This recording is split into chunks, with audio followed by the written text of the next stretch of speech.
was on a busy Friday evening at La Belle Maison, an exclusive restaurant in the heart of Austin, Texas, when the waiter's insults hit the wrong guest. The entire restaurant froze when the insults happened. What ensued was something everyone was talking about afterwards. The scent of seared steak and roasted herbs wafted through the air as patrons whispered over candlelit tables.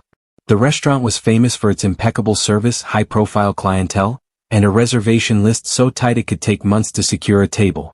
The staff moved like a well-oiled machine, their every motion a performance of precision and elegance. Amidst the polished clatter of silverware and quiet hum of conversations, a woman walked in almost unnoticed. Her entrance was understated, just a simple nod to the host before being escorted to a corner table. Dark sunglasses and a tailored camel coat had given her a quiet sophistication. To those who would glance her way, she was just another elegant diner. No fanfare, no entourage, just a woman seeking a peaceful dinner. The staff were too busy juggling plates of risotto and glasses of Bordeaux to take a closer look. Everyone, that is, except for Evan, a young waiter in his mid-20s, new to the job and eager to prove himself. Evan carried himself with the sort of arrogance that often accompanies youth and inexperience. To him, guests were just guests, a blur of faces, names scribbled hastily on reservation cards. But what Evan didn't know was that this particular guest wasn't just anyone. As she settled into her seat and removed her sunglasses, a faint murmur began to ripple through the restaurant. A few patrons exchanged knowing glances, their eyes darting toward her table. Some even reached for their phones, whispering in hushed tones. Unaware of the escalating attention, Evan walked up to the table, pen and notepad in hand, sporting a smile that didn't quite reach his eyes. "Good evening, ma'am. Can I get you something to drink, or do you want to let the sommelier work his magic for you?" he asked, speaking in a respectful tone, though there was an undertone that something was just slightly off, a sort of insincerity that had the words seem rehearsed. She glanced up at him for just a moment, her face serene. "Just water for now," she said in a tone that is all poise and stops people cold.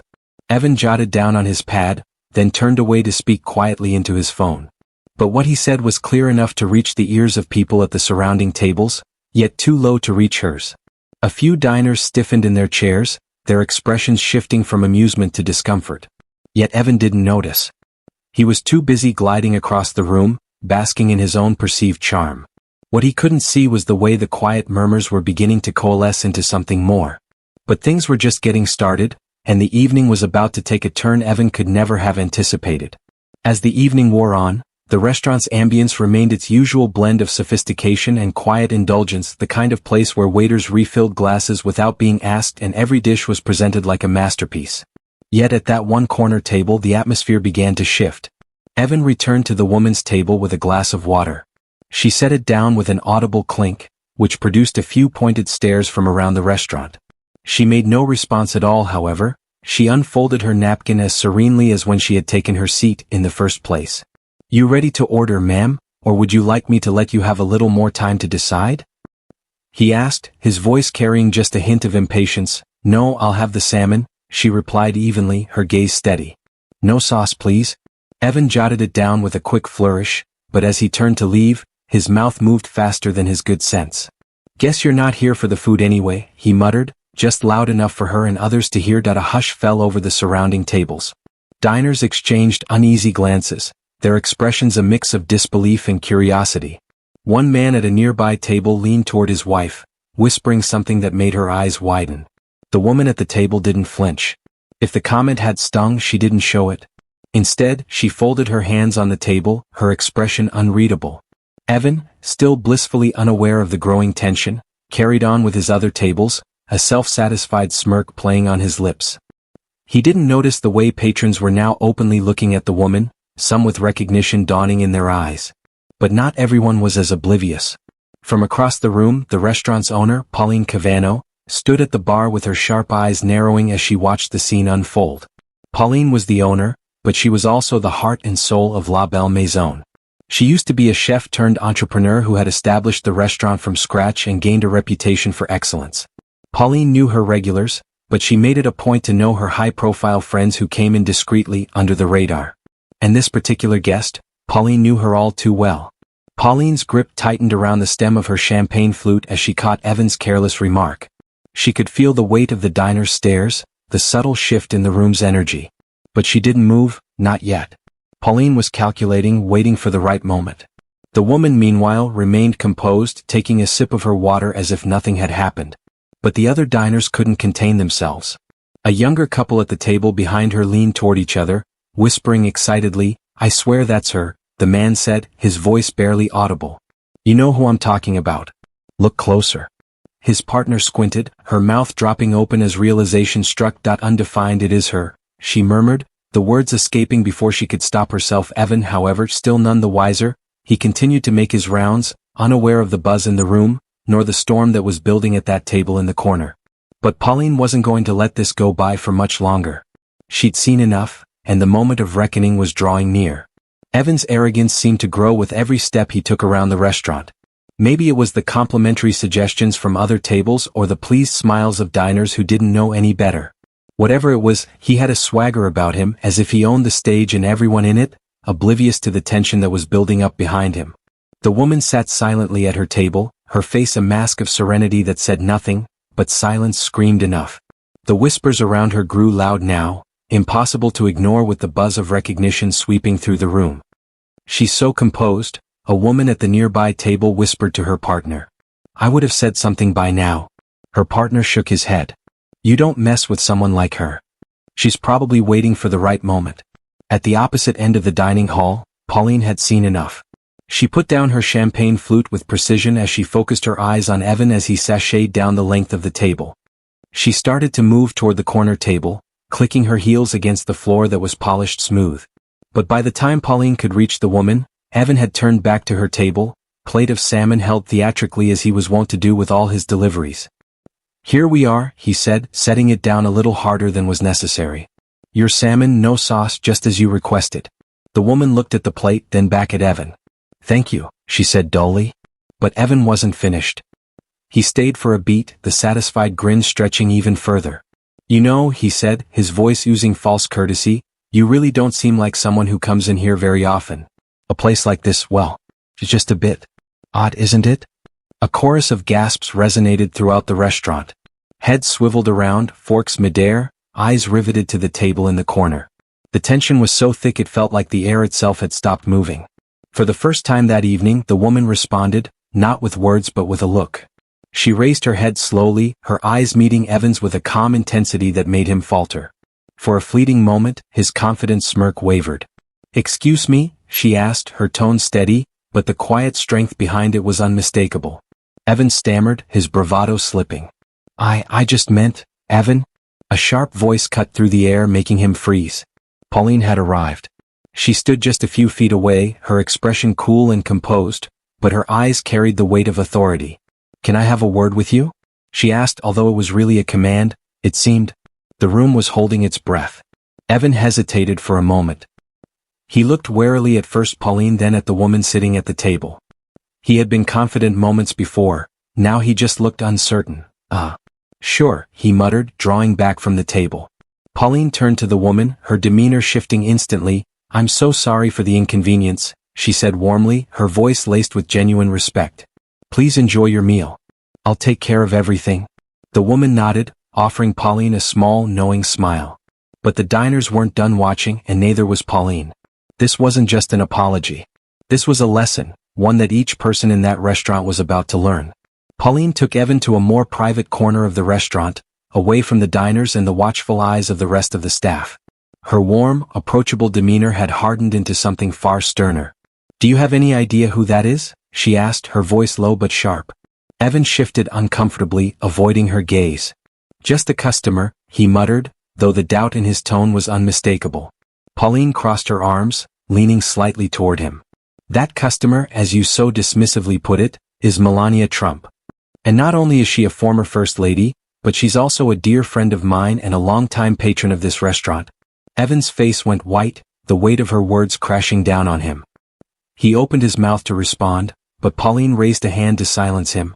"This isn't just about her status, Evan. It's about respect, something you clearly lack. The way you treated her tonight was unacceptable, and it's not just embarrassing for you. It reflects poorly on me, this staff, and the reputation of this restaurant." Evan swallowed hard, his confidence now completely stripped away. "I didn't mean any harm," he said quietly. Pauline's eyes narrowed. "Intent doesn't matter. Perception does. Every single person in that room saw how you acted, and I can guarantee they're questioning why someone like you is employed here. The weight of her words hung in the air. For a moment, Evan felt as though the walls of the restaurant were closing in around him. Pauline stepped back, taking a deep breath, her tone softening slightly, but her words remained firm. This is your chance to make things right. You're going to apologize sincerely, not because I'm telling you to, but because it's the right thing to do. Evan hesitated, shame washing over him. Undefined, he nodded, his voice barely a whisper. Undefined, I'll apologize. Pauline studied him for a moment longer, then gestured toward the corner table. Undefined, then let's go, and don't forget sincerity, or this will be your last shift. The couple returned to their table, with the tension inside the room more than palpable. Every single pair of eyes seemed to wait for them as if to find out what is going to happen next. She looked up and seemed calm as Melania sat with her unreadable expression. Pauline smiled encouragingly at Melania before nudging Evan forward. I owe you an apology, Evan started, his voice barely shaking. I was not respectful and proper, and I shouldn't have spoken to you the way I did.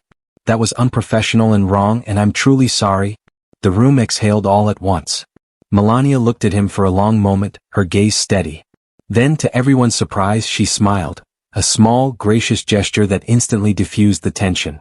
Apology accepted, she said simply. Pauline let out a quiet sigh of relief, but Melania wasn't done. Evan, she continued, her voice calm but firm, I hope you've learned something tonight.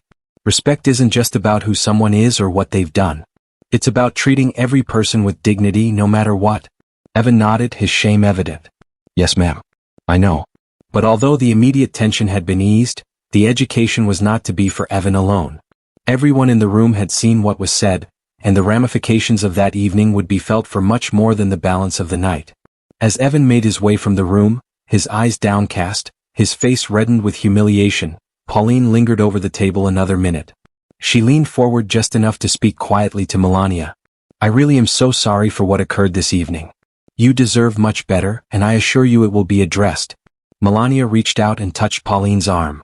You did it well, Pauline. It's not just about being corrected, it's about teaching moments. For him, for everyone. Pauline nodded, thankfulness flashing across her face. Thank you for your understanding. The exchange was brief, but it carried a weight that resonated throughout the room. Pauline turned to address the diners who had been watching with thinly veiled curiosity. I'd like to apologize to everyone here tonight, Pauline said, her voice clear and confident. This restaurant was founded on respect and hospitality, and what you just witnessed does not depict who we are or what we stand for. The diners murmured in quiet agreement as their tension subsided to be replaced with admiration for Pauline's leadership. Melania went back to her meal, the composure of her demeanor bringing normalcy to the restaurant once more. But the air was different now, not heavy with tension but charged with reflection. The diners had seen more than just an apology. They had witnessed a lesson in humility, accountability, and the power of grace. At a nearby table, an older couple whispered to each other, their faces thoughtful. You know, the man said, it's a reminder, you never know who you're dealing with. A little kindness goes a long way. His wife nodded, her gaze lingering on Melania. And dignity isn't about how much you demand, it's about how much you give even when others don't. Evan, meanwhile, quietly finished his shift, his usual cocky stride replaced by a quieter, more introspective demeanor. He did not say much for the rest of the evening, but his actions spoke louder than words. Every word was measured, every action careful. It wasn't perfection, but it was a start. As the evening drew to a close and diners began to leave, the restaurant's usual buzz returned, yet the events of the night lingered in the minds of everyone who had been there. The incident was more than just a moment of drama. It was a mirror, reflecting back the importance of humility and respect. As Melania got ready to leave, Pauline walked her out the door. Thank you again for your patience, she said with warmth and genuineness. Melania smiled lightly. Patience is a virtue, Pauline, but it's not infinite. Remember, it's what we do with those moments that will define us, Pauline quoted her friend, nodding her respect deeper. It was when she stepped into the car waiting there that Pauline turned back inside toward the restaurant, thinking of means by which an incident like that should never ever happen again. And as the last of the patrons departed, the lesson was suspended in the air, a blunt reminder that respect is not a given to the privileged few. It forms the bedrock for every meaningful interaction, earned by the way we treat each other rather than the way we are treated. This is more than just one evening at a restaurant. This is how a small moment that seems insignificant might have a profound impact. When you are serving a meal, sharing a conversation, or merely passing someone in the street, the respect that you show them can shape your world. Next time you get frustrated or hasty, pause. Consider the person in front of you, not who they might be but who you could be to them. And remember, true respect is not demanded, but given freely and without expectation.